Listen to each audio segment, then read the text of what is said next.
The message from Officer, the humanity core is consisted of unstable. 17 characters. How long do we have? Ambassador Minutes. Kyra We must stared act. at the Lead the way. holographic display in the The center of anomaly the is Harmonious unstable. Unity's command Can we bridge. navigate it? Her primary With caution, respiratory we must spiracles proceed. contracting in a rhythm her species reserved for profound confusion. Around her, the bridge crew had fallen silent. The kind of silence that followed Status unexpected report. news. Anomaly The kind detected. that Adjusting preceded trajectory. difficult questions. Compensate and engage. 17 characters. No greeting, no acknowledgement, no diplomatic preamble. Just coordinates in standard galactic notation, followed by a timestamp 72 hours from the present moment. Verify the transmission routing. Kyra said, her voice steady despite the tightness in her secondary stomach. I want confirmation this originated from within human claimed space. Her communications officer, a young Krithian male named Vectos, manipulated his console with trembling manipulators. His dorsal scales had shifted to pale blue, the color of intellectual distress. Verification complete, Ambassador. The response originated from Grid Sector 774, approximately 14 light hours inside the boundary of human territorial claims. Transmission encryption is standard diplomatic protocol. They used our own encoding framework to send. He gestured helplessly at the coordinates floating in the air. To send this. Kyra's compound eyes traced the numbers again.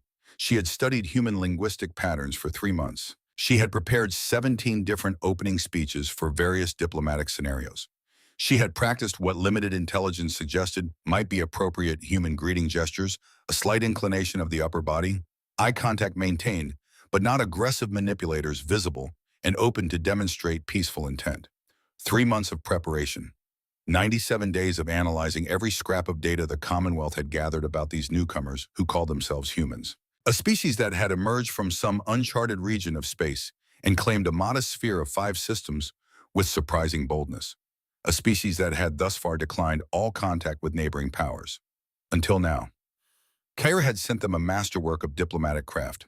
Her message had been carefully balanced between respect and strength, acknowledging humanity's sovereignty, while subtly establishing the Krithian Commonwealth's position as the dominant regional power. 17 linguistic frameworks, cultural sensitivity markers embedded throughout. 3 possible dates for initial discussions, each months apart, allowing for proper preparation and consultation. It had been perfect, and humanity had responded with coordinates. Ambassador, the voice came from her security station. Commander Drath stood at his post near the tactical displays, his scales showing combat crimson, a color Kyra had hoped she wouldn't see on this mission. This is irregular. 3 months of preparation and they respond like we're cargo haulers receiving delivery instructions. Science Director Oryx rotated from his environmental controls station, his scales flickering through rapid color changes, his species equivalent of nervous system processing overload. The coordinates place us in a relatively empty sector, Ambassador. No major stellar bodies, according to our charts. No known installations. Navigationally unremarkable. It's essentially, he paused, recalculating. It's empty space. Kyra felt the weight of 300 eyes upon her. The Harmonious Unity carried a crew of 217, and in this moment, every single one of them was waiting for her decision. The ship's ventilation systems hummed in the background, recycling atmosphere, maintaining the careful balance of temperature and pressure that kept Krithian physiology functioning optimally. Everything on the ship was designed for optimal function. Everything followed protocol. Everything made sense. Except this. Could this be a translation error? Kyra asked, though the words felt hollow even as she spoke them. Perhaps their response systems misinterpreted our diplomatic codes. Vectus's crest flattened against his skull in disagreement. Negative, Ambassador. The coordinates are transmitted in perfect standard notation. If anything, the precision suggests advanced communications capability. The timestamp is exact to the millisecond. Liaison Officer Thyra spoke up from her cultural analysis station, her voice carrying the measured tones of someone carefully choosing words. Some species prefer direct action to prolonged discussion, Ambassador. The Xanthera communicate through abstract poetry. The Molari send technical specifications for their preferred meeting facilities. Perhaps humans are simply efficient. Or arrogant, Drath countered, his combat training evident in the sharp edge of his voice. They ignore every diplomatic protocol, provide no context, no explanation. They expect us to simply appear at a location of their choosing on their schedule without negotiation. Kyra turned from the holographic display to face her senior staff. Through the reinforced viewport behind her, the stars stretched in familiar patterns. Somewhere out there in a direction her people had charted and cataloged and claimed as their sphere of influence, Humanity waited. 5 systems. That was all the intelligence reports could confirm. 5 systems claimed by humans in the past standard year, each marked by the sudden appearance of border monitoring stations and a polite but firm message broadcast on all frequencies. This territory is under the jurisdiction of the Consolidated Human Defense Initiative. Peaceful vessels may transit. Military vessels are advised to maintain a distance of no less than 2 astronomical units from claimed stellar bodies. No threats, no demands, just boundaries and silence. The Commonwealth had tried sending exploratory vessels 3 times. Each time the ships had been politely but firmly escorted to the edge of human-claimed space by vessels that appeared from nowhere, matched velocity perfectly, and disappeared the moment the Commonwealth ships crossed back into neutral territory. No communication beyond navigational corrections. No violence. No answers. Until now. Until Kyra had sent her carefully crafted diplomatic package. Until humanity had responded with 17 characters. Analysis, Kara commanded, straightening her posture into what her species considered a diplomatic stance of authority. What do we actually know about this location? Oryx pulled up star charts, his manipulators dancing across holographic controls. Sector grid 774 Mark 12. Distance from our current position, approximately 42 light hours at maximum diplomatic cruise speed. The coordinates are precise to within 100 meters. At that location, he zoomed the display, isolating the target coordinates. Nothing, background radiation, trace hydrogen. No stellar phenomena, no gravitational anomalies, no natural hazards. Tactically, Kara glanced at Drath. The security commander's expression darkened, his scales rippling with shades that Kara recognized as professional concern. Tactically, it's neutral territory within their claimed space. No natural cover. Open space typically favors whoever has superior sensor range and weapons reach. He paused, his next words carrying the weight of admission. We have no reliable data on human military capabilities, Ambassador. And there it was, the core of their uncertainty. For all their preparation, for all their intelligence gathering, humanity remained fundamentally unknown. They had appeared seemingly from nowhere, claimed territory with confidence that suggested either ignorance or capability, and then gone silent. No broadcasts leaked beyond their borders. No merchants emerged with tales of human worlds. No defectors brought intelligence to neighboring powers. No cultural exchanges, no trade delegations, no scientific conferences. It was as if humanity had drawn a line in space and dared the galaxy to cross it. Kara moved to the central command platform, her decision crystallizing with each step. The Commonwealth had authorized this mission with clear objectives: establish contact with humanity, assess their intentions, secure favorable terms for territorial boundaries and resource rights. The Crithian Commonwealth controlled 17 systems in this sector, 17 worlds with a combined population of 43 billion, a fleet of 214 capital ships, orbital defense networks around the 6 most populous worlds, trade routes that connected to 8 other major civilizations. Humans claimed 5 systems. 5. By any logical measure, by any rational analysis, the Commonwealth should be negotiating from a position of strength. Yet something about those bare coordinates unsettled her. We proceed to the designated location, Kara announced, projecting confidence she didn't entirely feel. Set course for the provided coordinates. Maintain full sensor sweeps. Security protocols at level 3. Ambassador, Drath began. They responded to our message, Commander. That indicates willingness to engage. The manner of their response is unconventional, but not necessarily hostile. Kara held his gaze, refusing to let her uncertainty show. We came here to make contact with humanity. They've provided a time and place. We would be remiss not to attend. Drath's scales shifted through colors that suggested disagreement, but he nodded. Discipline, protocol. The Commonwealth's diplomatic corps didn't send ambassadors who crumbled at the first sign of the unexpected. Helm, Kyra commanded. Plot course to coordinates. Maximum diplomatic cruise speed. Course plotted, Ambassador. Estimated travel time 68 hours. 68 hours. Nearly 3 standard days to reach empty space and discover what humanity wanted to show them. Kara settled into her command chair, watching as the Harmonious Unity's engines began their acceleration cycle.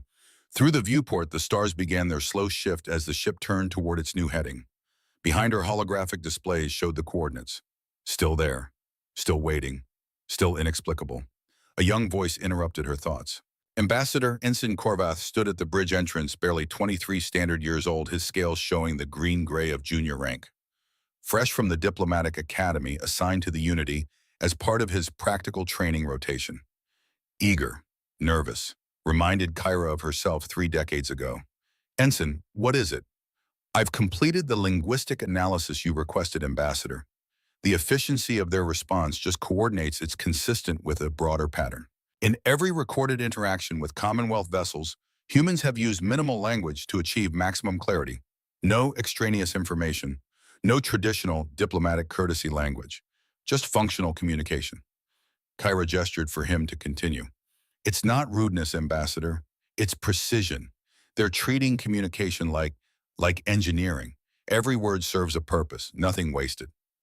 And what purpose do you think these coordinates serve? Ensign Korvath's scales flickered with the excitement of theoretical analysis. If I had to guess, they're treating the location itself as the message. Where they want to meet tells us something. Empty space suggests neutrality. The precision suggests control. The timestamp suggests they operate on exact schedules. It's all information, Ambassador, just not delivered the way we expected. Kara considered this. Young Korvath might have a point. Perhaps the coordinates weren't a dismissal of diplomatic protocol. Perhaps they were a different kind of protocol entirely, one based on precision rather than poetry. Interesting analysis, Ensign, included in your training log. And Korvath, yes, Ambassador. Stay curious, but stay cautious. We don't know enough about humans to assume anything about their intentions.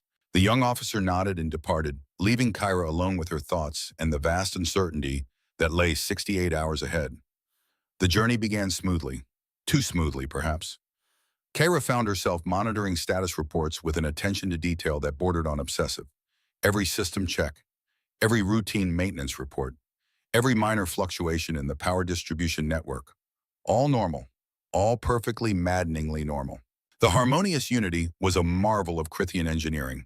300 meters of reinforced hull plating, redundant life support systems, communications arrays capable of real-time transmission across 15 light-years.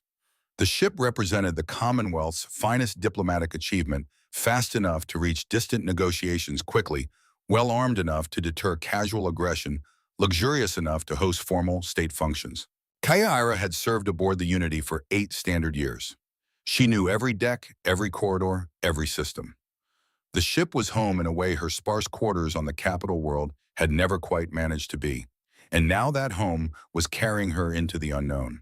12 hours into transit, Thyra reported from her station, no unusual activity, long-range sensors showing normal background traffic in surrounding sectors.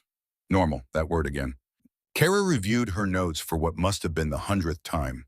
Intelligence briefings on humanity, speculative analysis of their technological capabilities, psychological profiles based on their limited interactions with Commonwealth border patrols.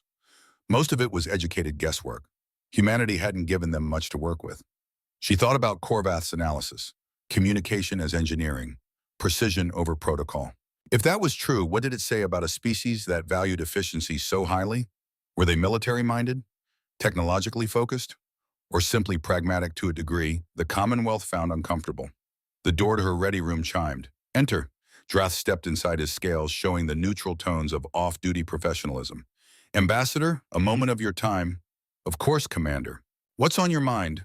Drath settled into the seat across from her desk, his posture suggesting this was more than a routine status update. I've been running tactical projections, hypothetical scenarios for our arrival at the coordinates. And every scenario I model contains too many unknown variables. We don't know their ship capabilities. We don't know their weapons range. We don't know their sensor acuity. We're flying into a situation where they hold every informational advantage. Kara set down her data slate. I'm aware of the tactical disadvantage, Commander, but we're on a diplomatic mission. The entire purpose is to establish communication with an unknown power. Some level of uncertainty is inherent to the task. With respect, Ambassador, there's uncertainty, and there's walking blind into a potential ambush. The coordinates point to empty space. What if it's not empty when we arrive? What if they're testing our responses, our willingness to take risks? Then we show them that the Commonwealth doesn't scare easily, that we're confident enough in our capabilities to meet them on their terms. Kara leaned forward. Drath, I need you to trust my judgment on this. I know you're trained to see threats. That's your job. But my job is to see opportunities. And first contact with a new civilization is the greatest opportunity we have. Drath's scales shifted through contemplative colors. You're thinking about the Torvin situation, the missed opportunity because we waited too long, let distrust build. Kara nodded. The Torvin had been a cautionary tale in diplomatic circles, a species the Commonwealth had approached with excessive caution, missing the window for productive engagement. By the time they'd committed to formal contact, the Torvin had already aligned with a rival power. The Commonwealth had lost access to an entire trade network because of hesitation. I won't make that mistake with humanity, Kara said. Whatever game they're playing with these coordinates, we're going to show up and play it well. Understood, Ambassador. I'll keep the tactical team on ready status, just in case the game turns out to be more dangerous than we anticipated. After Drath left, Kara returned to the viewport. The stars slid past in their ancient patterns, indifferent to the small ship carrying its cargo of hope and uncertainty through the void. Somewhere ahead, humanity waited, and in 60 hours she would discover what those 17 characters truly meant. 36 hours into the journey, Oryx discovered the anomalies. Kyra was reviewing diplomatic protocols when his urgent summons came through her comm. Ambassador, I need you in the primary sensor laboratory immediately. There's something you need to see. The laboratory occupied a dedicated section of the Unity's science deck. Banks of sophisticated scanning equipment lined the walls, their displays showing the constantly shifting data streams that painted a picture of the space around them. Oryx stood at the central console, his scales showing the deep blue of intense concentration mixed with the white edges of concern. Report, Kara said, entering the lab. Oryx didn't look up from his displays. His manipulators moved across holographic controls with increasing speed, pulling up layers of sensor data. I've been running continuous passive sensor sweeps since we departed. Standard procedure for diplomatic missions in unfamiliar space. Nothing unusual for the first day and a half. But approximately 6 hours ago, I started detecting quantum fluctuations. He brought up a visualization on the main display. Points of light scattered across a three-dimensional map of the space ahead of them. Not randomly distributed. The pattern was too regular, too deliberate. Quantum fluctuations occur naturally, Kyra observed, though unease was building in her secondary stomach. Yes, Ambassador, but not in these patterns, not with this distribution.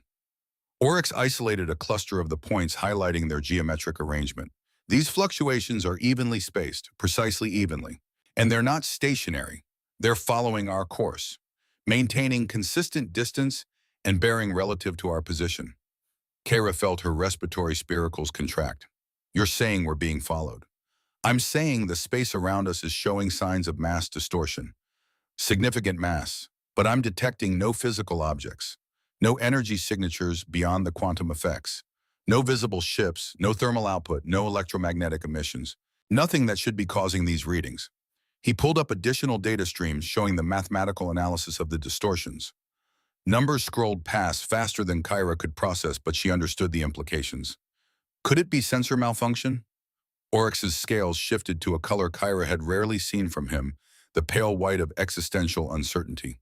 I've run full diagnostic checks on every sensor array, triple-checked the calibration algorithms, even physically inspected the primary detector assemblies. All systems are operating within normal parameters, Ambassador. The fluctuations are real. What's causing them? He trailed off, recalculating. Based on the gravitational distortion patterns, each fluctuation point suggests the presence of an object with mass equivalent to approximately 2 million metric tons.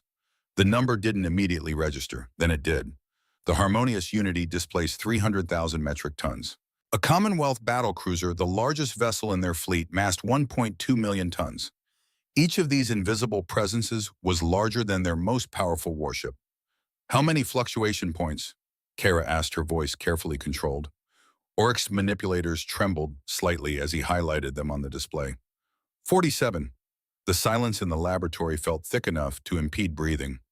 47 objects, each one massing more than the Commonwealth's largest military vessel, maintaining perfect formation relative to the Unity's position. Not pursuing, not intercepting, just accompanying, watching. Inform Commander Drath, Kara said finally, her diplomatic training allowing her to maintain composure through sheer force of will. But quietly, no general alert. I don't want the crew panicking over unexplained sensor phenomena. Ambassador, these aren't just phenomena. I know what you think they are, Science Director, but until we have visual confirmation, they remain unidentified objects. Understood. Oryx's scales shifted to acknowledge understanding, but the white of uncertainty hadn't left them. Kara studied the display, watching the points of light maintain their perfect formation. Perfect. That was the word that kept resonating. Not approximately positioned, not roughly coordinated. Perfect. Science director, one more question. How difficult would it be to maintain this formation from an engineering and coordination standpoint? Oryx manipulated the display, running calculations. For our technology, impossible. The precision required would demand real-time position sharing between all vessels' computational systems capable of continuous micro-adjustments and propulsion systems with response times measured in milliseconds. We can achieve formation flying with significant effort and constant communication. But this, he gestured at the perfectly spaced points. This suggests either automated control systems far beyond our capability or a level of crew coordination that would require neural linking. Or both, Kara said quietly. Or both, Oryx agreed. She returned to the command bridge, her mind working through possibilities. 47 objects, each massing more than their largest warship, maintaining perfect formation relative to the Unity's course. Not pursuing, not intercepting, escorting. Drath met her at the tactical station, his expression grim. He'd already reviewed Oryx's data. If those are ships, Ambassador, we're looking at a fleet that shouldn't exist. The energy requirements alone to move vessels that massive while maintaining complete stealth. He gestured at his tactical displays showing the quantum fluctuation data that he overlaid on threat assessment matrices. And to do it with this level of coordination, our most advanced fleet exercises achieve formation accuracy to within 100 meters. These are maintaining position to within 10 meters while matching our every course correction. Perhaps they're natural phenomena we haven't encountered before, Kyra suggested, though the words felt hollow. Natural phenomena don't maintain perfect formation, Drath countered. Natural phenomena don't adjust course to match ours when we make navigational corrections.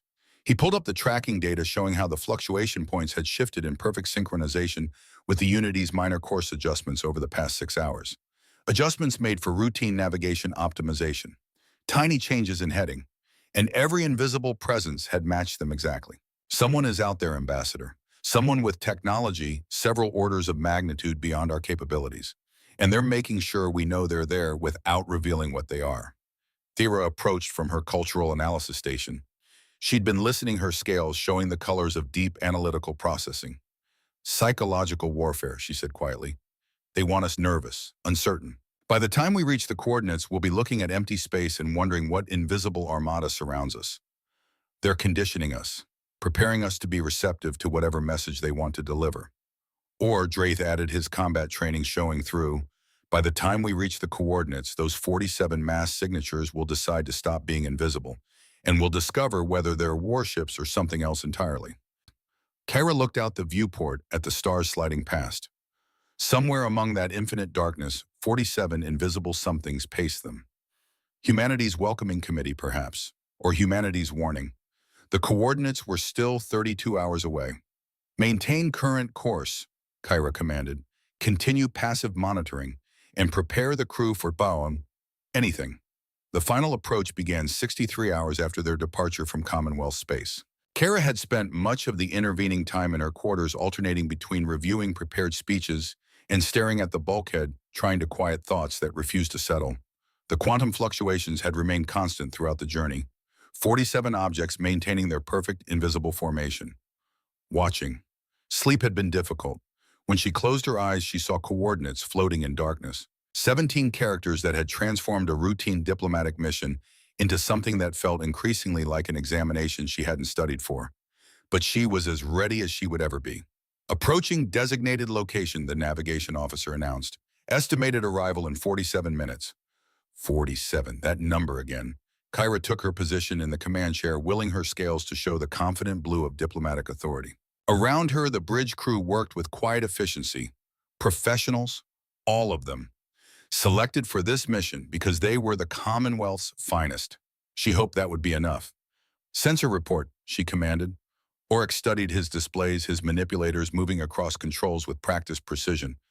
Long-range scans show nothing at the target coordinates. No ships, no stations, no artificial structures, no energy signatures beyond background radiation. He paused, adjusting sensitivity settings. The quantum fluctuations are still present, still maintaining formation around us. Distance to fluctuation perimeter approximately 200,000 kilometers. 200,000 kilometers. The invisible fleet, if that's what it was, had positioned itself in a perfect sphere around the Unity. Not threatening, not closing, just present. Tactical assessment, Kara said. Draith's voice was professionally neutral, but his scales told the truth of his concern. If those fluctuations represent hostile vessels, our situation is untenable, Ambassador. Our weapons have a maximum effective range of 2,000 kilometers. They're maintaining position at 200,000. We couldn't engage them even if we could target them. And if they wanted to engage us, he didn't finish the sentence. The tactical displays finished it for him with probability calculations that all converged on the same outcome. Total Unity destruction within seconds. 20 minutes to coordinate his navigation reported. Kyra watched the countdown on her command display. The seconds peeling away, the distance to target coordinates diminishing with mathematical precision. Empty space, that's what awaited them. Empty space and invisible watchers and 17 characters that had promised nothing except a location and a time. 15 minutes. The bridge had gone quiet. That particular silence that preceded moments of historical significance. Kyra had experienced it before during other critical negotiations. Moments when decisions made by a few individuals would ripple across civilizations. But never quite like this. Never with this level of uncertainty. 10 minutes. Kara's manipulators gripped the arms of her command chair. 3 months of preparation, 97 days of analysis and practice and diplomatic protocol refinement, all leading to this moment, a moment when she would arrive at empty space and discover what humanity actually wanted. 5 minutes, reducing velocity to station-keeping thrust. All stations report readiness. One by one, her department heads confirm their status. Communications ready, tactical standing by. Science sensors at maximum sensitivity, cultural analysis prepared, medical on standby, engineering nominal, professional, efficient, ready. 2 minutes. Through the viewport, the stars looked no different than they had for the past 68 hours. Beautiful, indifferent, eternal. Uncaring about the small drama of organic beings trying to navigate the complexities of first contact. 1 minute. All engines to station keeping, position holding. Arrival at designated coordinates in 30 seconds. Kyra's respiratory spiracles pulled in deep breaths. The air tasted recycled, familiar, safe. The same air she'd been breathing for 8 years aboard the Unity. Everything was familiar. Everything was safe. Until it wasn't. 10 seconds. The countdown reached 0. The harmonious Unity hung in the void exactly where humanity had instructed them to be. Kara stared out the viewport at empty space. Nothing. Just stars and darkness and the infinite patience of the universe. Minutes passed, then 5 minutes, then 10. Ambassador Oryx said softly, breaking the silence that had settled over the bridge like a physical weight. Our scheduled arrival time has passed.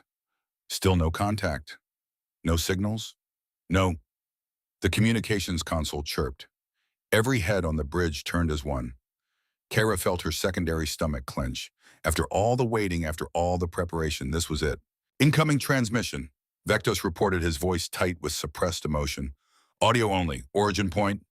He paused, manipulating his console with increasing urgency, running triangulation algorithms that should have pinpointed the source immediately. Origin point uncertain. The signal appears to be omnidirectional. I can't trace the source. It's coming from everywhere. Play it, Kara commanded. A voice filled the bridge.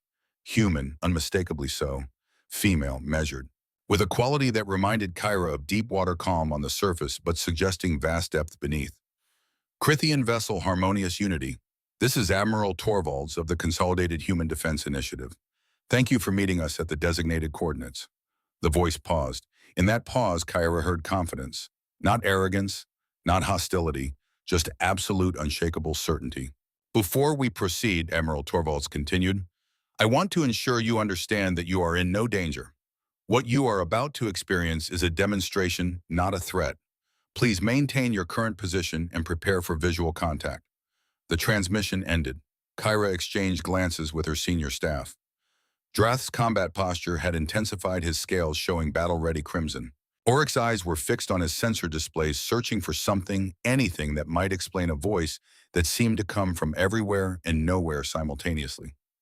Sensor sweep, Kyra commanded, surprised by the steadiness of her own voice. Maximum intensity. I want to know where that transmission originated.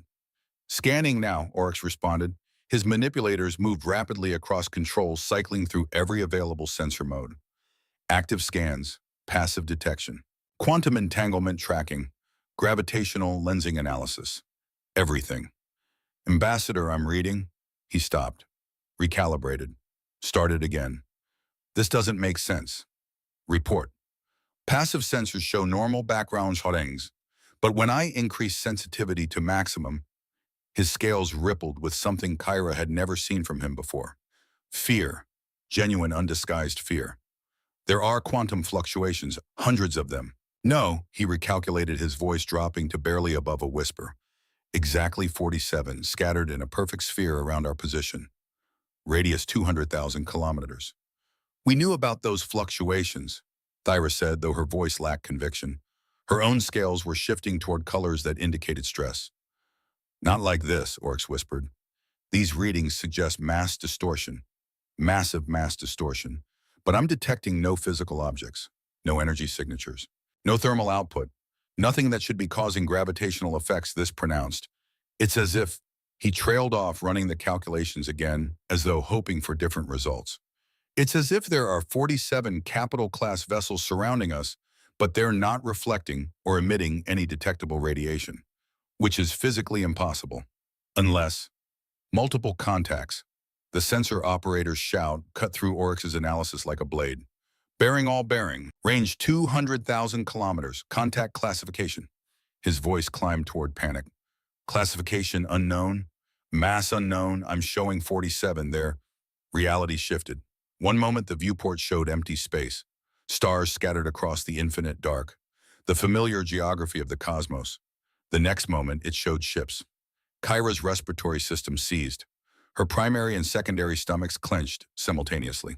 Her scales locked in place, rigid with shock that bypassed conscious thought and struck directly at the primitive core of survival instinct developed over millions of years of evolution.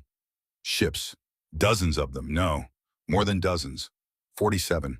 They hung in space like monuments to engineering ambition, massive beyond anything Kyra's experience had prepared her to comprehend. The harmonious unity was 300 meters of diplomatic achievement, representing the pinnacle of Commonwealth shipbuilding expertise accumulated over centuries. The nearest human vessel dwarfed it, made it look like a child's toy. The ship was dark, not black, but a color that seemed to absorb light rather than reflect it. Its hull was smooth, almost organic in its curves, broken by geometric patterns that might have been armor plating or weapon ports, or systems beyond Kyra's ability to identify. It stretched across her field of vision, dominating the viewport, blocking out stars with its sheer physical presence. And there were 46 more just like it, arranged in perfect formation. A sphere of impossible power surrounding the unity. Report, Kara managed the word, barely more than a whisper, forced through a vocal crest that had tightened with fear. Oryx stared at his displays as if they had betrayed him. His manipulators moved across controls, but his movements were mechanical, automatic, his conscious mind struggling to process what his instruments were telling him. 47 contacts confirmed. They're arranged in formation around us. Perfect sphere, distance 200,000 kilometers on all vectors. Mass estimates, he recalibrated. Recalibrated again. Ran diagnostic checks on his equipment because the numbers couldn't possibly be right. This can't be accurate. Primary contact are approximately 2,000 meters in length. Mass reading suggests, Ambassador, the mass reading suggests the equivalent of a small moon, multiple millions of metric tons, and there are 47 of them. The number hung in the air like a death sentence. Silence crashed across the bridge like a physical wave. 47 warships, each one massive enough to carry armament that could sterilize planets. Each one arranged in perfect geometric formation with mathematical precision that spoke of coordination beyond anything the Commonwealth could achieve with its entire fleet in unlimited time to prepare. And they had been invisible, completely, utterly invisible until the exact moment they chose to be seen. How long? Kara heard herself ask, her voice distant, as though someone else were spouting. How long were they here, hidden, before revealing themselves? Oryx reviewed his sensor logs, his manipulators shaking now fine tremors that betrayed the stress his system was experiencing. Based on the quantum fluctuation patterns we detected during our approach, they were in position before we arrived, Ambassador, which means they knew our approach vector, our speed. Our exact arrival time down to the minute. The implications cascaded through Kyra's mind like falling dominoes, each one knocking down the next assumption about humanity, about this encounter, about everything. Humanity hadn't just responded to their message with coordinates. They had predicted exactly when the Commonwealth would arrive. They had positioned a massive fleet in advance. They had remained hidden undetected, demonstrating stealth technology that made them effectively invisible despite massing more than small moons. And they had revealed themselves only at the precise moment of their choosing. This wasn't a negotiation. This wasn't even a meeting. This was a lesson. And Kyra was only beginning to understand what it meant. Then Oryx made a sound, not quite a gasp, not quite a whimper, something between shock and recognition. "Ambassador," he said, his voice hollow, "I'm detecting another energy signature. Faint, almost buried in the background radiation from the human fleet. But it's there, and it's familiar." "Explain," Kara commanded. Oryx isolated the signature on his display, enhanced it, ran it through the Commonwealth's ship identification database. The match came back immediately. His scales went pure white. "It's the CSV Explorer's Mark." The name hit Kyra like a physical blow. The Explorer's Mark, a Commonwealth survey vessel, 300 meters, crew complement of 47, assigned to deep space resource survey operations in the sector adjacent to human claimed space. Missing for 2 years, presumed lost with all hands. "You're certain?" Kyra's voice was sharp now, diplomatic composure cracking under the weight of revelation. "Positive identification, Ambassador. The quantum resonance signature is unique to each Commonwealth vessel. It's the Explorer's Mark, and he enhanced the sensor reading triangulating position. "It's attached to one of the human ships, docked or held somehow. I can't determine the exact configuration, but it's definitely there." Dreth moved to the tactical station, his combat training taking over even as his scales showed colors Kyra had never seen from him. Not just combat readiness, not just tactical awareness. Fear. "They have one of our ships," he said, his voice carrying the controlled fury of a warrior who just discovered an attack on his own. "They've been holding it for 2 years. 47 crew members. That's not a demonstration, Ambassador. That's an act of war." "We don't know that," Kara said, though her own mind was racing through possibilities. "There could be explanations. Perhaps the ship was damaged. Perhaps they rescued the crew. Or perhaps they've been holding them hostage," Drath countered, "studying them, learning about us while we didn't even know they had one of our vessels." The communications console activated again. Admiral Torvald's voice returned, still calm, still measured, as though she could hear their entire conversation and was responding in real time. "I imagine you've detected the CSV Explorer's Mark by now. Its crew is safe, Ambassador Kyra. All 47 members are healthy and well cared for. I apologize for not mentioning them earlier, but some explanations are better delivered in person. With your permission, I'd like to board your vessel. We have much to discuss." The transmission paused, then continued. "And yes, Commander Drath, before you begin formulating tactical responses, you should know that my ship is currently 300 meters from your docking bay. It's been there since before you arrived.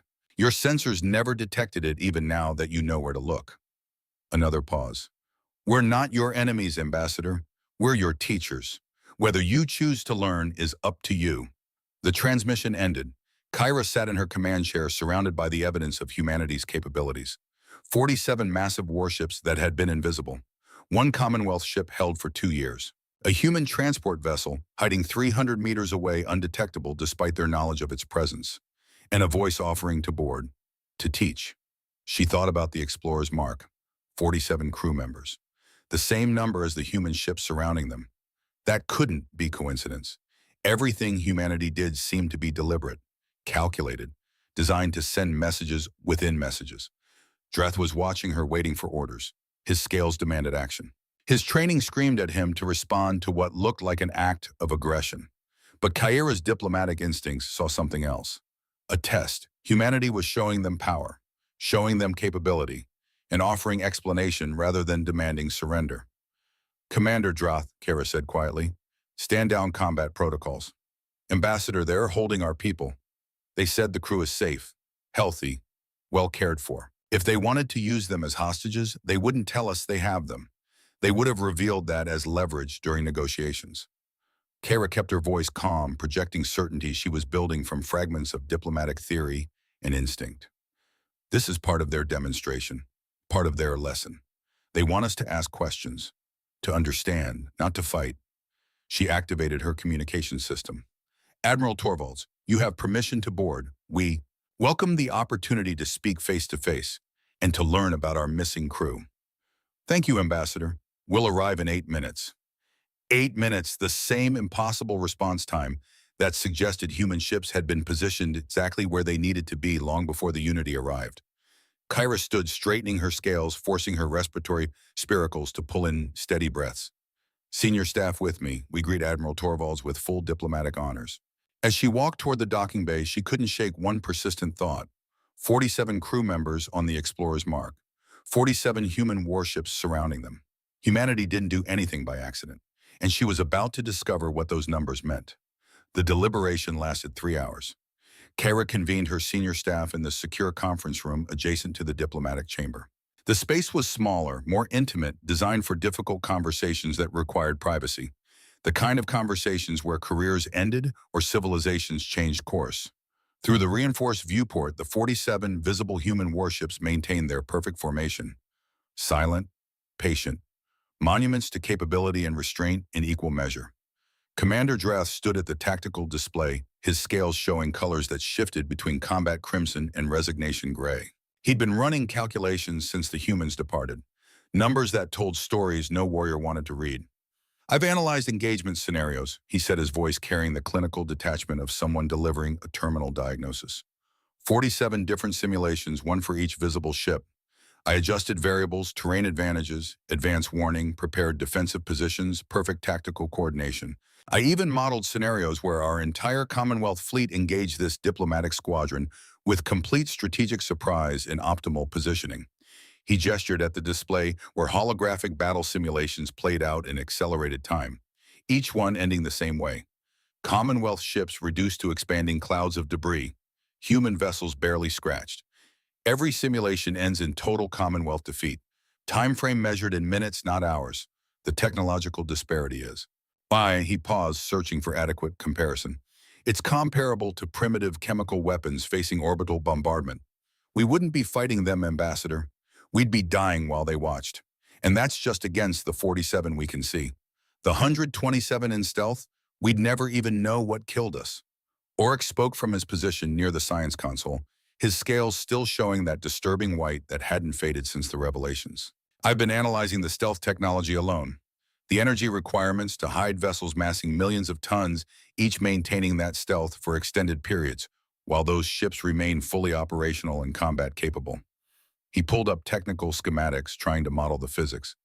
Our most advanced theoretical models can't explain how it's possible. It's not that they're ahead of us technologically. It's that they're operating with physics we don't understand. They've made breakthroughs in fundamental science that we haven't even theorized yet. And the predictive modeling, Thera added quietly. Her cultural training had given her a different perspective on the demonstration, but her scales showed the same underlying stress. They calculated that we would arrive within a 6-hour window, 2 years ago.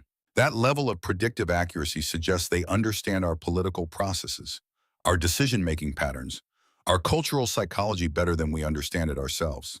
They've studied us so completely that we've become predictable to them. Kara listened to each assessment, professional evaluations from her most trusted advisors, each one pointing to the same inescapable conclusion. The Commonwealth had sent a diplomat to negotiate with what they assumed was a minor power. Instead, they had discovered a civilization that had been studying them for 3 decades, watching from shadows the Commonwealth couldn't penetrate, positioned to destroy them months before first contact, and choosing restraint with the calm professionalism of someone who never doubted the outcome. But they also saved the Zen theory, Thera continued, and her voice carried something new.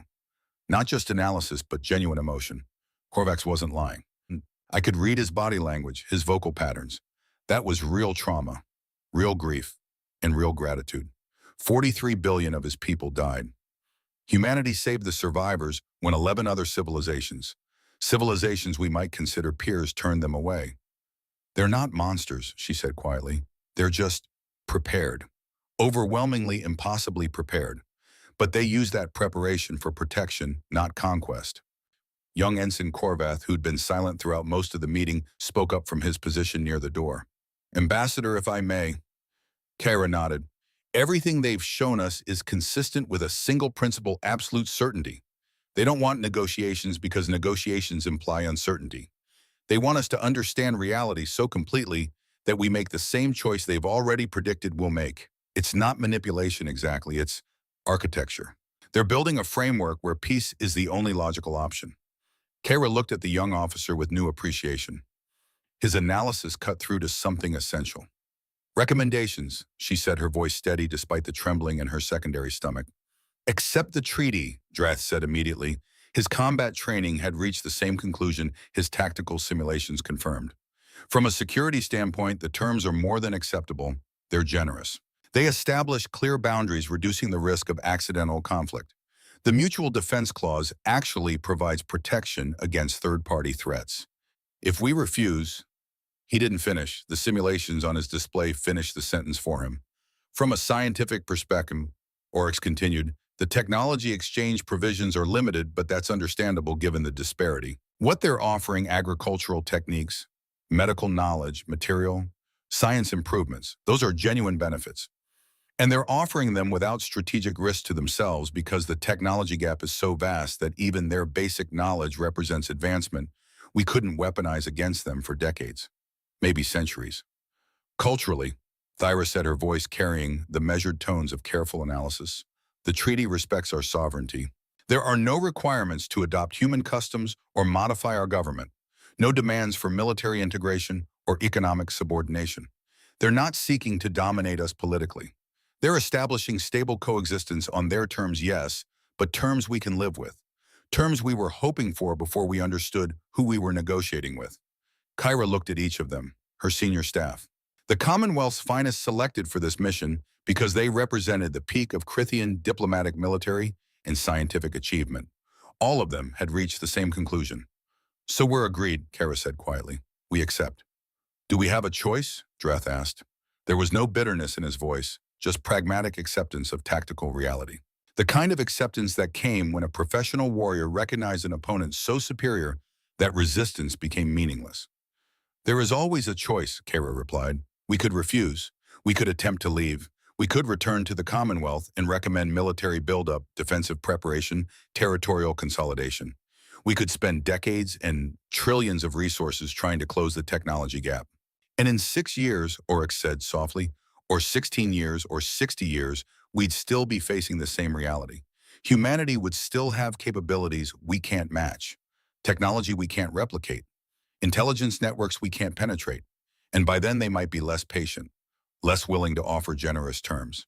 They've given us this opportunity now while they're still in the relationship building phase. If we reject it, he didn't need to finish. Silence settled over the conference room.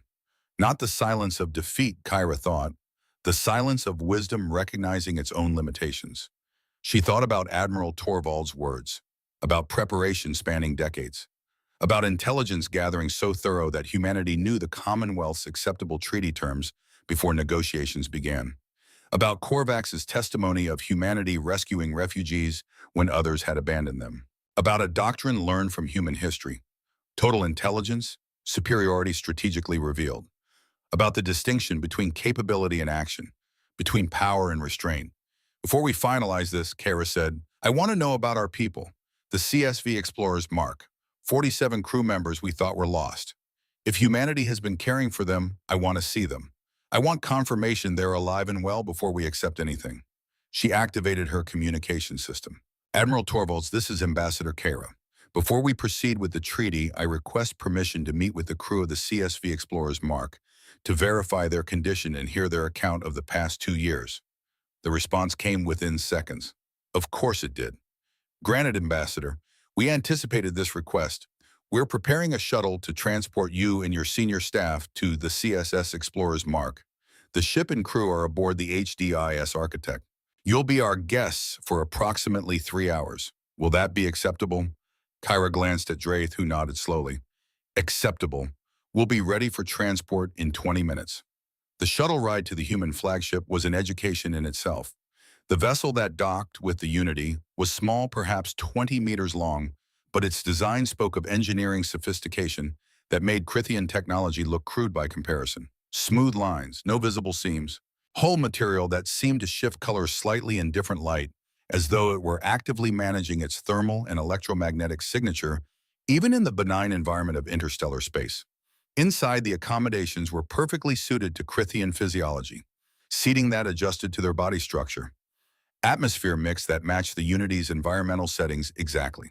Temperature, humidity, even the subtle scent markers that Crithians use for spatial orientation, all replicated with precision that spoke of detailed study. The flight took 12 minutes. Through the shuttle's viewports, Kyra watched as they approached the HDIS architect.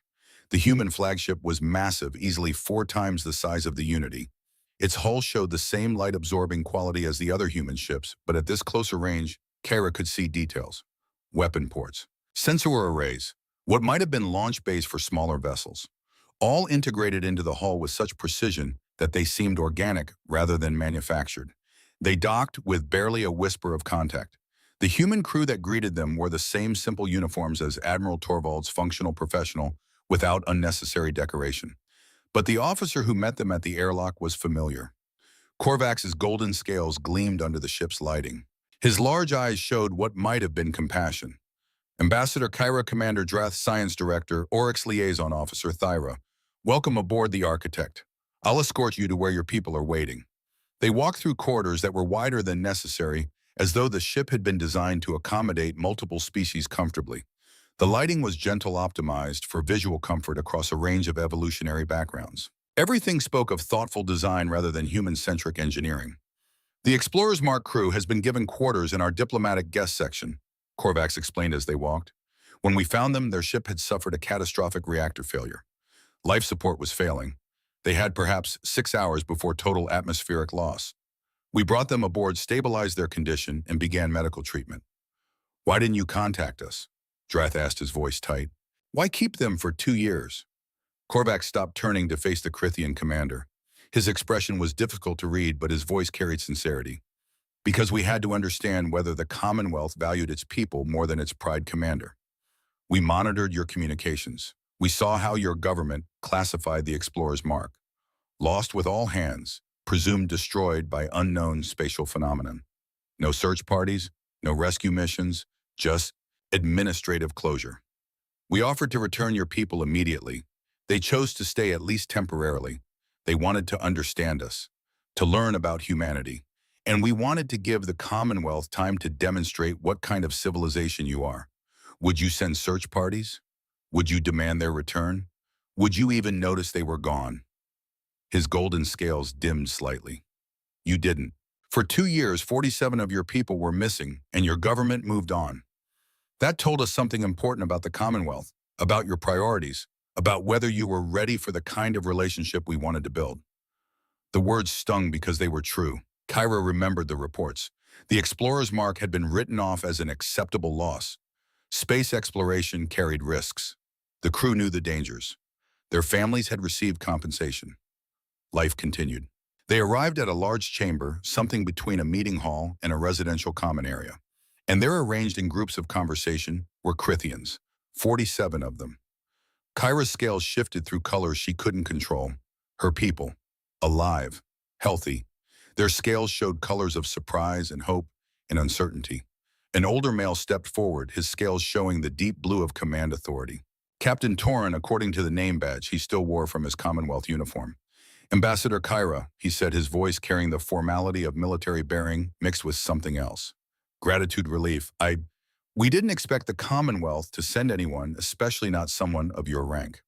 Captain Torin, your crew has been listed as lost for 2 years. I need to know, have you been held against your will? Are you under duress? Torin's scales shifted through complex patterns. No, ambassador, not held, not prisoners. We're guests. We've been treated with dignity and respect. Better than respect, the humans saved our lives. They gave us medical care, education, the opportunity to learn about them. He gestured to the others. Every member of my crew is healthy. We've been given quarters food suitable to our biology, access to communication systems, to stay in contact with each other. They've taught us about their history, their culture, their philosophy. We've attended their educational programs, learned their language. Some of us have even participated in cultural exchanges. A younger female stepped forward. Her scales showed colors of intellectual excitement. Ambassador, they let me study their quantum physics, their engineering principles. They didn't hide anything well. They didn't hide the fundamentals. The advanced applications are still classified, but the theoretical foundations. They taught me more in 2 years than I learned in my entire Commonwealth education. Another voice, an older female. They showed us their medical technology, their life extension treatments, their disease prevention protocols, and they offered them to us, Ambassador. Not as payment for silence, not as bribery, just because they could help us. Captain Torn continued, we're conflicted, Ambassador, grateful certainly. The humans saved our lives, but also aware that we're technically citizens of the Commonwealth being held in foreign territory even if it's voluntary. We've been waiting, hoping that eventually someone would come looking for us, that we'd matter enough to warrant a search. The accusation was gentle, but it cut deep. The Commonwealth didn't know where to search, Kara said quietly. Your last transmission indicated reactor failure followed by total system shutdown. We believed you were lost. We sent a distress beacon, Torn replied. Maintained it for 37 hours before power failed completely. The humans detected it from 14 light years away. With their sensor technology, the Commonwealth should have been able to detect it from our last known position within hours. Oryx's scales went white again. We didn't detect anything, no beacon, no distress signal, just nothing. Your sensor technology is sophisticated, Korvax said quietly from his position near the door. But our stealth capabilities work both ways. We can mask signals as well as ships. We didn't want other species detecting the Explorer's Mark's distress call.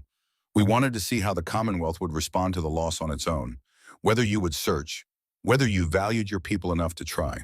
Boom, that's monstrous, Droth said, his scales flashing combat red. You deliberately prevented us from rescuing our own people. We rescued them ourselves, Korvax replied evenly. Within 2 hours of detecting their distress signal, we had a ship on site. Within 4 hours, all 47 crew members were receiving medical treatment aboard one of our vessels. They were never in danger once we arrived. The question was whether the Commonwealth would try to help them. You had 37 hours of beacon transmission. You had their last known position. You had a search window. You didn't search. The silence that followed was damning. Admiral Torvalds entered the chamber, her timing impeccable as always.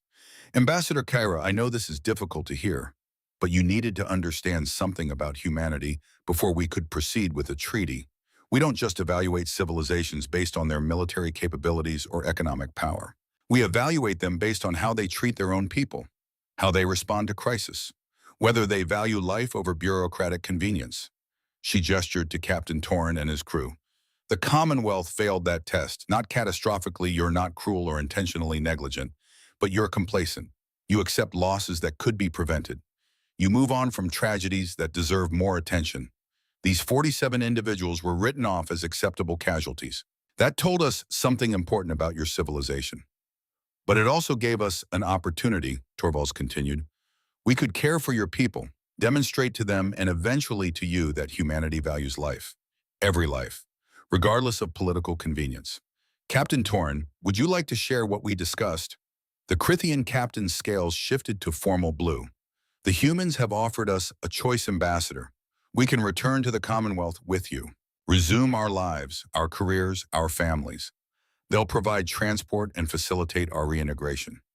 No conditions, no demands for secrecy about what we've learned. No attempts to leverage us as intelligence assets. He paused. Or we can choose to stay, to become liaisons between our civilizations, to help the Commonwealth understand humanity and help humanity understand the Commonwealth, to serve as bridges between our peoples. They're not asking us to abandon our loyalty to the Commonwealth, another crew member added. They're offering us a role in building something new, a relationship between civilizations based on mutual understanding rather than mutual suspicion. Kara looked at the 47 faces, her people, who'd spent 2 years in human care, who'd been taught, protected, offered choices. How many of you want to return to the Commonwealth? Hands were raised, manipulators extended. She counted quickly, 34, which meant 13 wanted to stay. Captain Torn was among those who raised their hand to stay. Captain, Kara said quietly, your family, your career, everything you built in the Commonwealth. My family thinks I'm dead, Ambassador. They've grieved. They've moved on. If I return, I'll be a ghost, a reminder of pain they've processed and accepted. His scales showed colors of resolved sadness. Here I can do something meaningful. I can help prevent wars. I can ensure that the relationship between humanity and the Commonwealth starts with understanding rather than fear.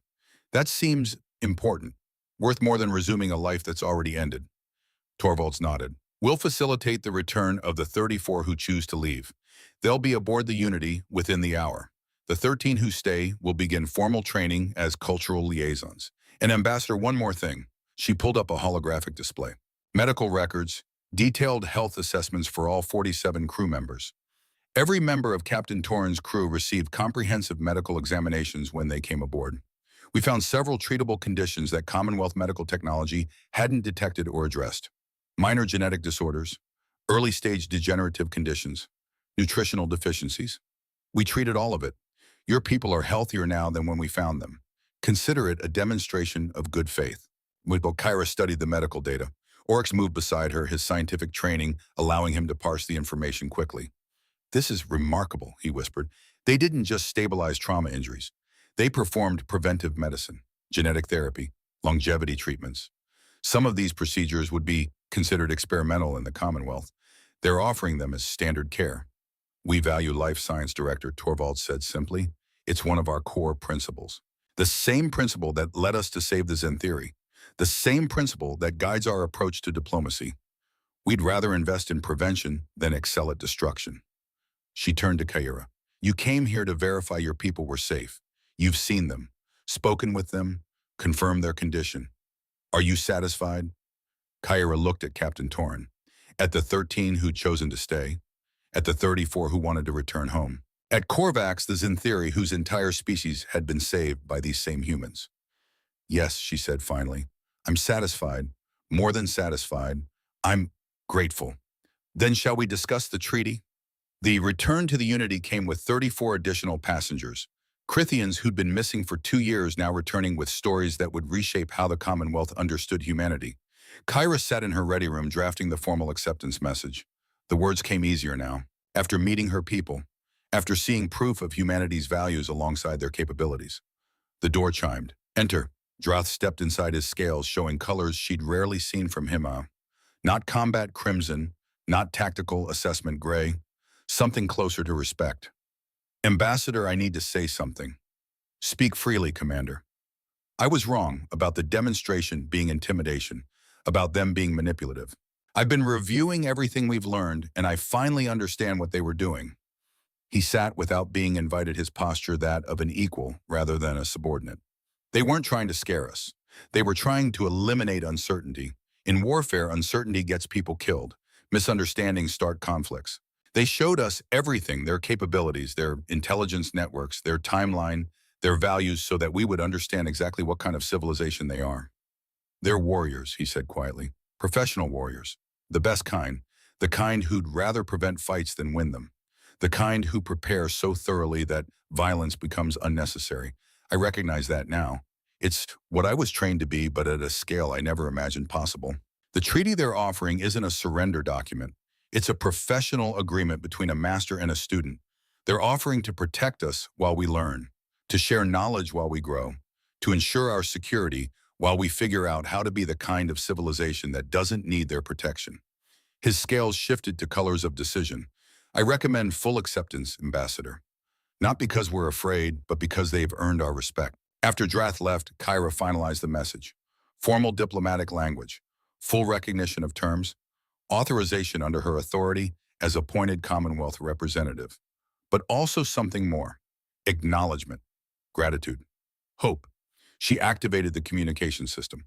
Draft the acceptance message, formal diplomatic protocols, and prepare the 34 returning crew members for transport back to their quarters. They'll have much to tell their families.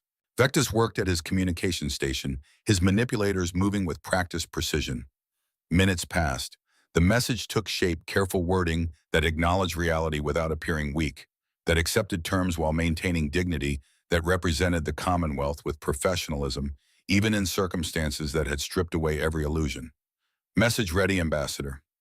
Kara took one final moment, looking through the viewport at those impossible ships, thinking about the 127 additional vessels hiding in darkness, about 34 years of patient preparation, About Korvax and the Zintheri, about Captain Torin and his choice to stay, about a species that chose education over conquest. Transmit on the frequency they provided. The message launched into space, encrypted, formal, final. For 17 seconds, there was silence. Then the reply came. This is Admiral Torvalds. We acknowledge receipt of your acceptance. On behalf of humanity, I thank you for your wisdom and your courage. The treaty is now in effect. We look forward to peaceful coexistence with the Crithian Commonwealth.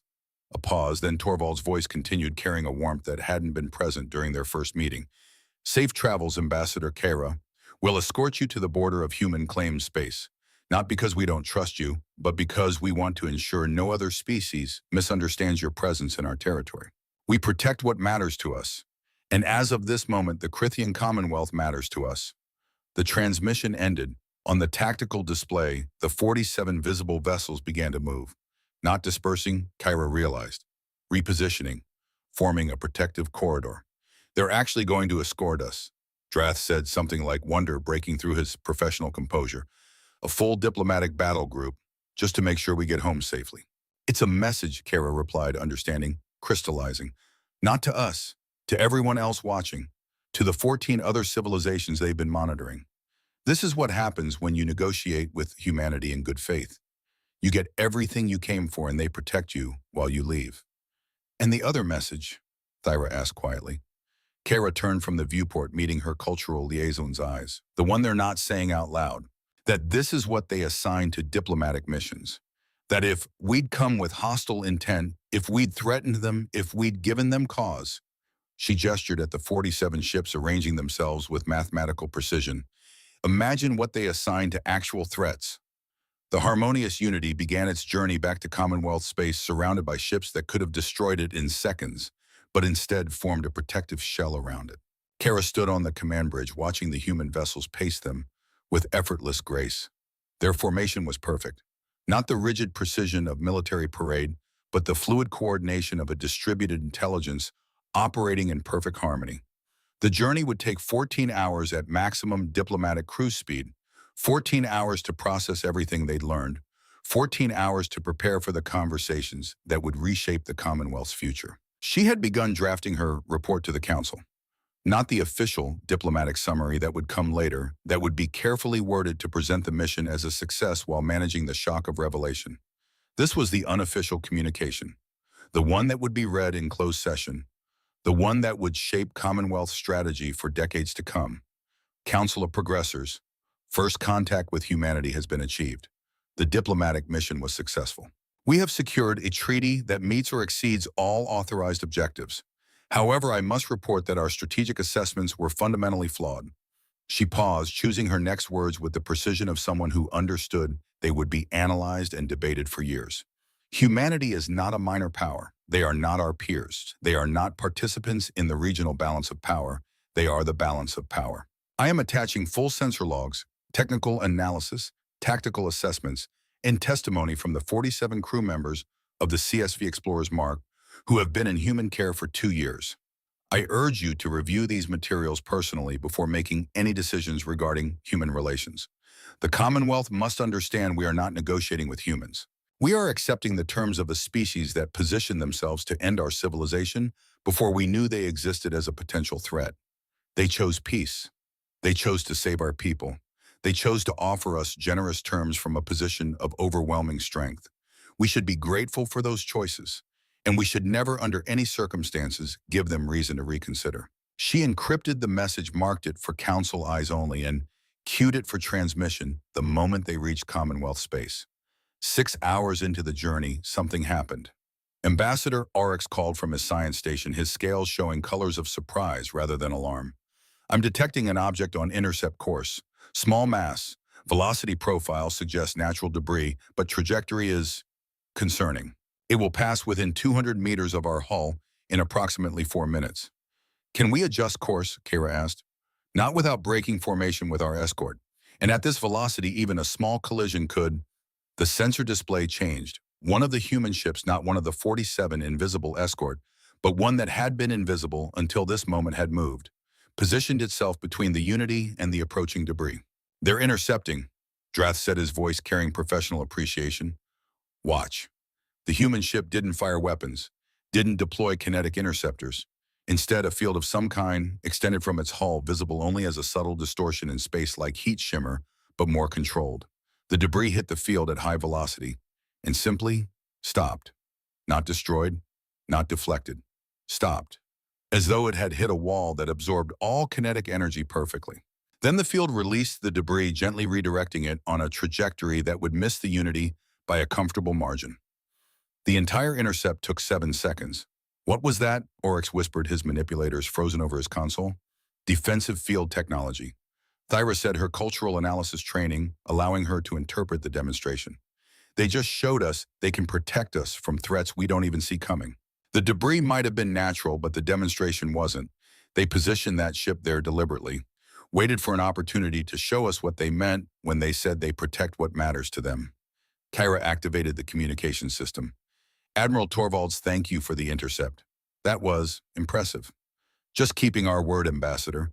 We told you we'd ensure your safe passage. We meant it.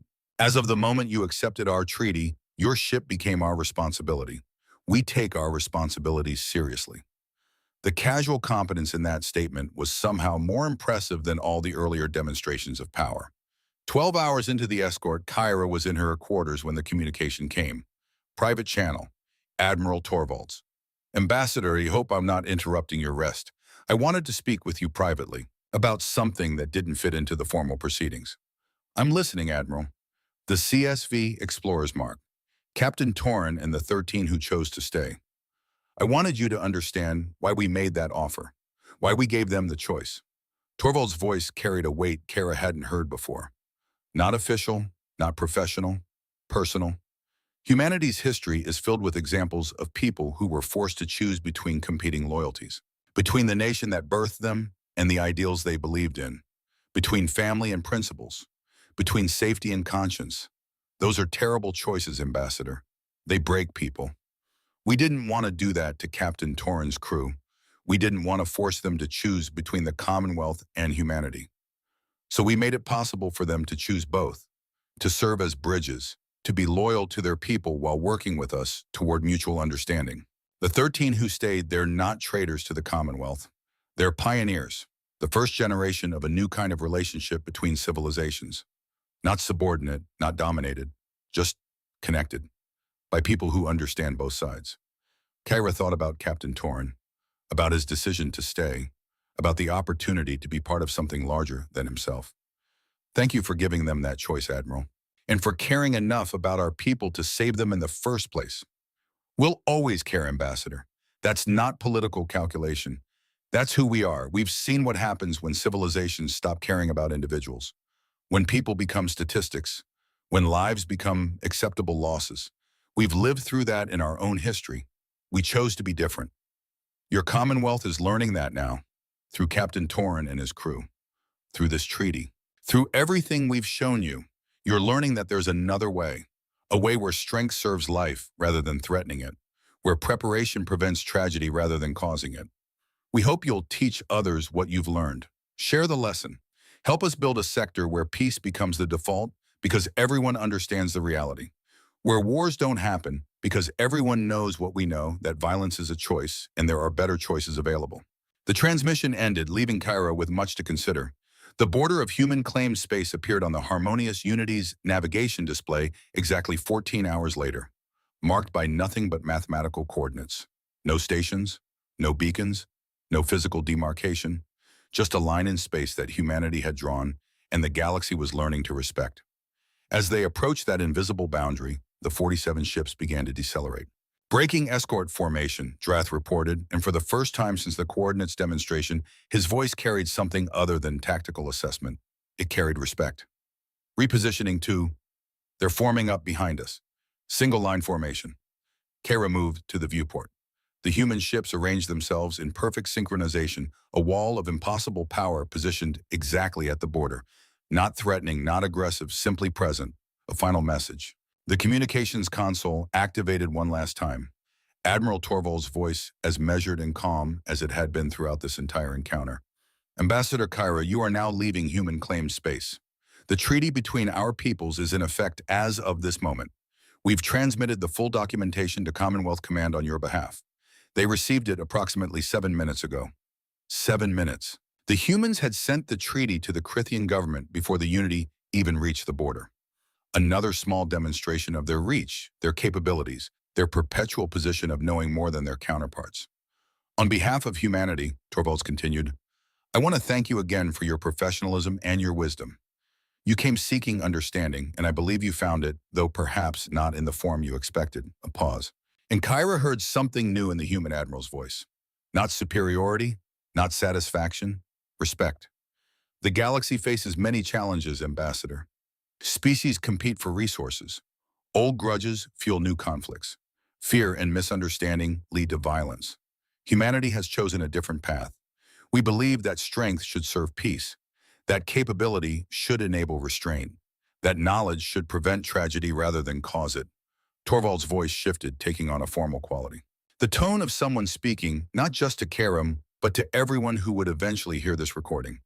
The Crithian Commonwealth is humanity's first formal treaty partner in this sector. We hope it will not be our last. What happened at those coordinates, the revelation, the demonstration, the truth wasn't meant to humiliate or intimidate. It was meant to establish foundation. Peace requires clear understanding, Ambassador Kyra. Cooperation requires honest assessment of capabilities and intentions. We showed you who we are because we respect you enough to offer truth instead of comfortable lies. We believe that foundation built on truth, even uncomfortable truth, is stronger than any foundation built on mutual ignorance. Kyra activated her own communication channel, her final words to humanity. At least for now, she chose them carefully. Admiral Torvalds, the Commonwealth acknowledges the educational nature of this encounter. You've given us much to consider. I suspect my government's response will evolve over time as the full implications of what we've learned become clear. She paused, glancing at her senior staff, at Draith's expression of professional respect, at Oryx's exhausted but accepting posture, at Thera's contemplative stillness, at young Korvath who was witnessing history being made. But I want you to know, Kara continued, that despite the shock, despite the fear, despite everything we thought we knew being proven wrong, I'm grateful. You could have remained hidden. You could have let us continue in ignorance until some crisis forced revelation under worse circumstances. Instead, you chose this moment, this method. The Commonwealth will honor this treaty, not only because we understand the alternative, but because you've demonstrated that peace is possible even across vast disparities of power. That strength doesn't require cruelty. That knowledge can be wielded with precision instead of malice.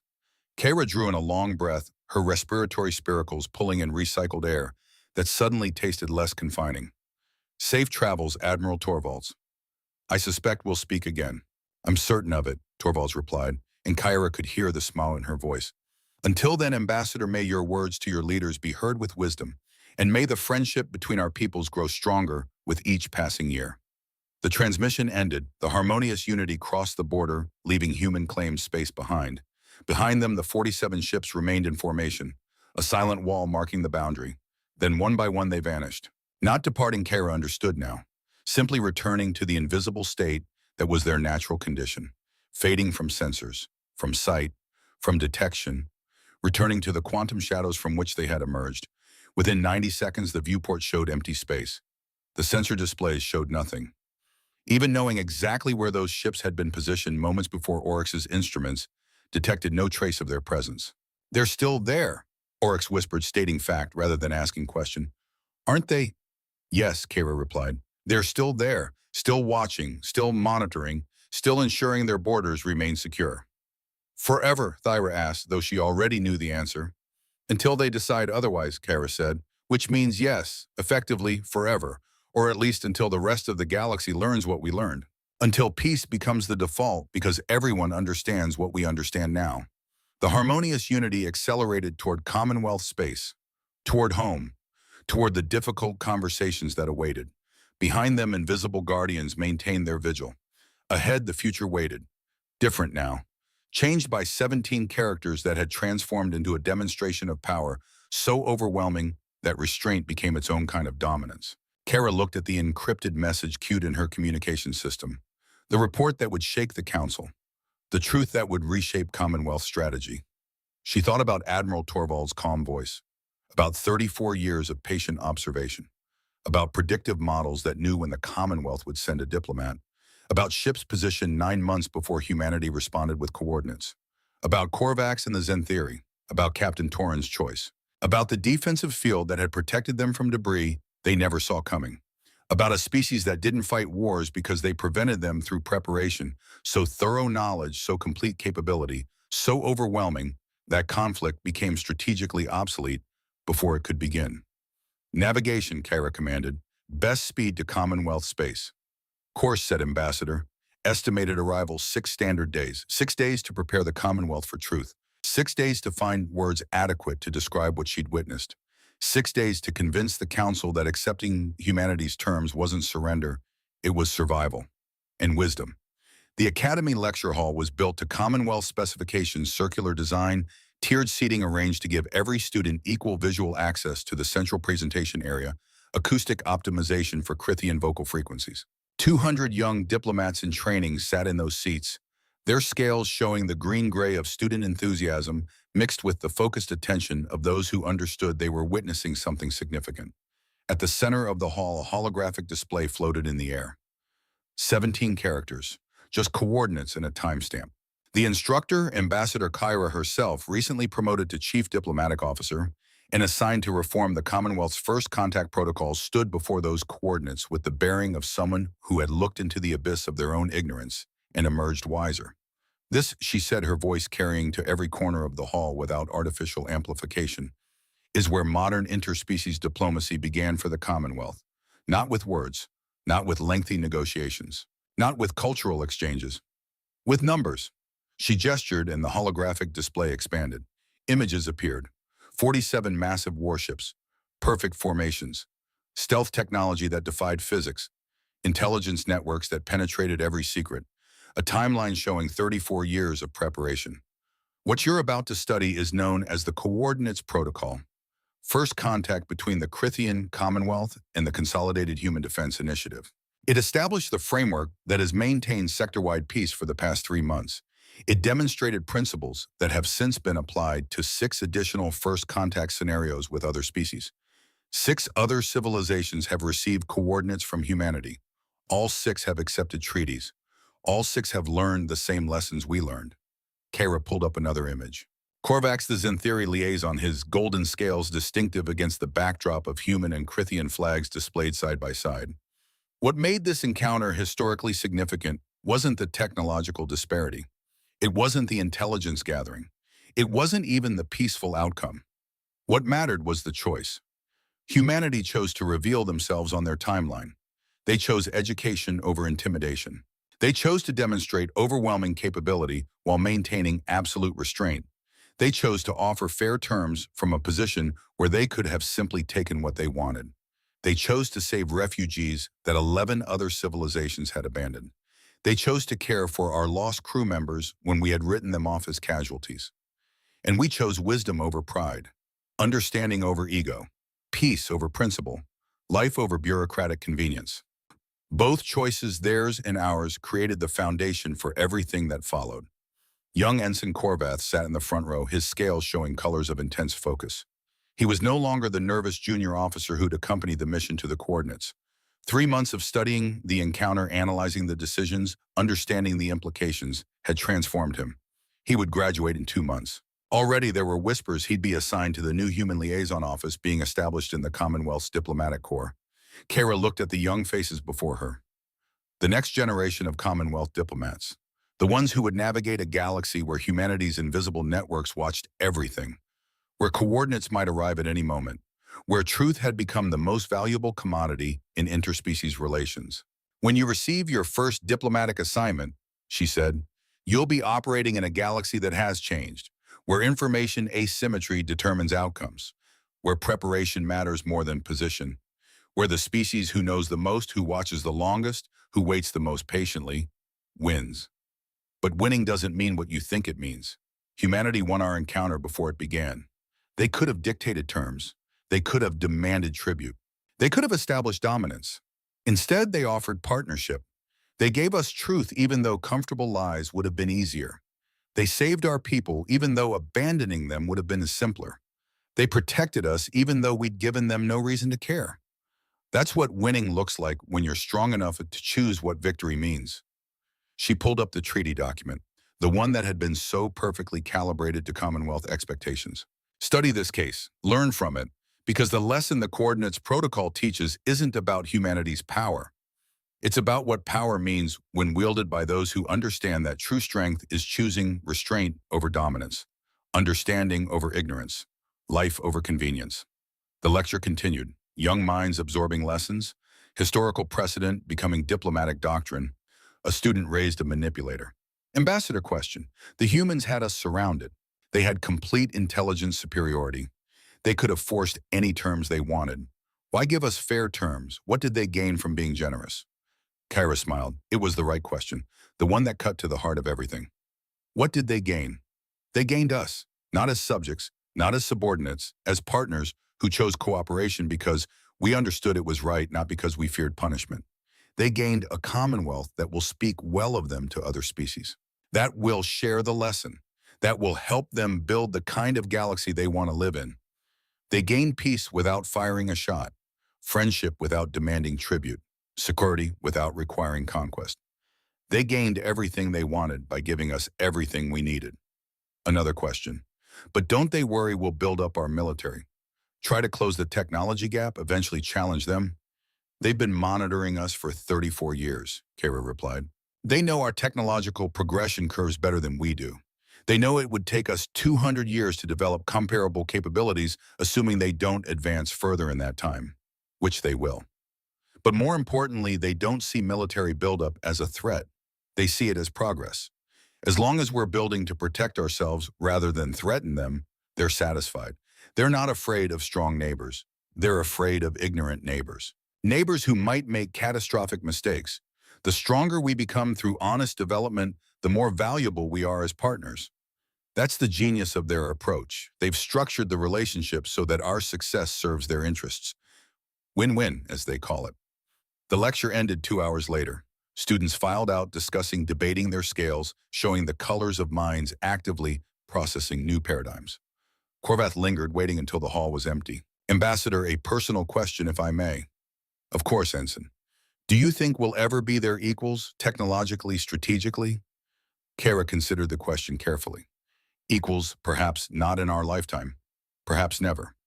But that's not the right question, Ensign. The question is whether we can be worthy partners, whether we can contribute something valuable to the relationship, whether we can grow into the kind of civilization that humanity wants as a neighbor rather than just tolerates as one. We have 43 billion people, 17 systems, centuries of culture and history, perspectives and experiences that humanity doesn't have. We can offer those things, not as trade goods, but as genuine contributions to a shared future. That's what humanity is building. Not an empire, not a hegemony, a framework where different civilizations contribute their strengths and everyone benefits. Where the strong protect the weak, not because they have to, but because they choose to. Where knowledge is shared and life is valued, and peace is the default. She pulled up one final image. The moment the 47 ships had appeared from stealth. The moment everything changed. That's what those coordinates meant, Ensign. An invitation, not to negotiate, not to submit, but to understand, to learn, to choose wisdom. And we chose correctly. Corvath's scales shifted to colors of determination. I want to serve in the Human Liaison Office, Ambassador. I want to be part of building this relationship, of learning from them, of helping the Commonwealth become worthy of the partnership they've offered. Then study hard, Ensign, because humanity sets high standards for themselves and their partners. But meet those standards and they'll give you opportunities you never imagined possible. After Corvath left, Kara stood alone in the empty lecture hall, looking at the coordinates still displayed in the holographic space. 17 characters that had changed everything. Her communication console chimed. A message from Admiral Torvalds. They'd been corresponding regularly over the past 3 months. Professional communications about treaty implementation, cultural exchange programs, the integration of the 13 liaison officers, including Captain Torrin, into their new roles. But also something more, a friendship developing, mutual respect between professionals who understood the weight of responsibility. Ambassador Kyra, I'm pleased to report that the Vakaran hierarchy accepted our treaty terms today. The Malari Confederacy sent acceptance yesterday. 2 more species received coordinates this morning. The framework is spreading. Captain Torrin asked me to pass along his regards. He's excelling in his liaison training. His insights into Commonwealth culture have been invaluable. The other 12 are doing equally well. You should be proud of them. The 34 who returned home, we've been monitoring their reintegration. Not spying, just checking to ensure they're adjusting well. They are. And their testimonies about their time with us are helping the Commonwealth understand what we tried to show you at the coordinates. I wanted to thank you personally for the work you're doing at the Academy. The students you're training will shape Commonwealth policy for decades. Ensuring they understand the coordinates protocol will help build the kind of future we both want. We're building something new here, Ambassador. A sector where peace isn't maintained through balance of power, but through complete understanding. Where wars don't happen because everyone knows what we know, that violence is a choice and there are better choices. Thank you for being part of that, for choosing wisdom, for teaching others to do the same. Respectfully, Admiral Torvalds Kikera composed her reply, her manipulators moving across the data slate with confidence born from experience. Admiral Torvalds, congratulations on the Vekaranism and Malari acceptances. The framework is indeed spreading. Each new treaty strengthens the foundation you're building. Please give Captain Torrin my regards. I knew he would excel. All 13 of your liaison officers come from the best the Commonwealth has to offer. The Academy students are learning well. Some, like Ensign Korvath, show exceptional promise. They'll carry your lessons forward. They'll help ensure the next generation understands what you taught us. You're building more than peace, Admiral. You're building wisdom, the kind that prevents tragedies before they start, the kind that values life over pride, the kind that sees strength as a tool for protection rather than domination. The Commonwealth is grateful to be part of that vision. And I personally am grateful for the patience you showed us, for the truth you offered even when lies would have been easier, for the respect you gave even when we didn't deserve it. We're learning, growing, becoming worthy of the partnership you've extended. Thank you for teaching us, for saving our people, for showing us a better way. With respect and friendship, Ambassador Kyra. She sent the message and stood preparing to leave the lecture hall. Through the windows, the Commonwealth's capital world gleamed under its sun. 17 systems, 43 billion people, 214 warships. All of it watched by invisible eyes that had been open for 34 years. All of it protected by ships that could destroy them, but chose not to. All of it living in a peace that had been architected by a species that understood one fundamental truth. The most powerful weapon wasn't force, it was knowledge. And the most devastating demonstration of that weapon was choosing not to use it. Kara walked through the academy corridors past students studying, debating, learning. The next generation. The ones who would inherit the galaxy she and Admiral Torvalds were building. And somewhere in the quantum shadows of human stealth technology, in the listening posts scattered across Commonwealth space, in the hidden stations and sensor platforms, and distributed intelligence networks, humanity watched. Patient, professional, prepared, waiting for the galaxy to learn, waiting for peace to become the only logical choice. Waiting with the calm certainty of those who had already won every war that mattered for wisdom to spread like light across the darkness. One set of coordinates at a time,